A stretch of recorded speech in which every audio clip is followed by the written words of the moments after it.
Good morning. ઘણા દિવસ પછી વિડીયો આવી રહ્યો છે. Last time I had shown you parts of my house which were very very cluttered. After that I did clean it up a bit.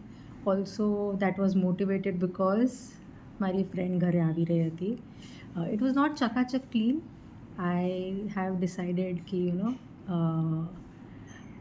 એ જે એકદમ હોય ને કે કોઈ આવી રહ્યું છે કે સડનલી બધું અંદર છુપાવી દો એવું ટાઈપનું ક્લિનિંગ મારે હવે કરવું નથી. સો આઈ એમ ડુઈંગ સિસ્ટમેટિક થોડું ક્લિનિંગ, કેમ કે મને હવે ખટકી રહ્યું છે. દેર આર ડેઝ કે જ્યારે મેં કાંઈ કર્યું નથી. There are days where I have done.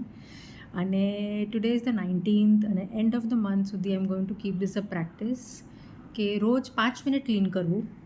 5 મિનિટ્સનું timer લગાવીને જે પણ ક્લીન થાય એ કરવું, અને એનાથી ઉપર મન થાય તો કન્ટિન્યુ કરવું. પણ મિનિમમ 5 મિનિટ્સ ડેફિનેટલી. અને I want to start journaling also. તો this is also what I'm going to do. At least one page is what I want to write. Maybe अगर one page ન પણ આવે તો પણ I'm going to sit and open my diary and write things, because I think decluttering is so important, physically as well as mentally or emotionally also. So cluttered house, cluttered mind, cluttered house, I don't know કયું એકબીજાને support કરે છે, but I think both of them are supporting each other.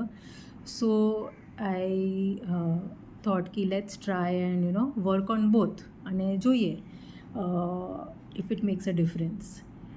And I've stopped hiding behind things that are not perfect. As you can see the wall behind me, it is all beige, and nothing can be done about it. After the monsoon ends, it will need to be fixed, but atyare as it rains, it is going to be as you can see behind me.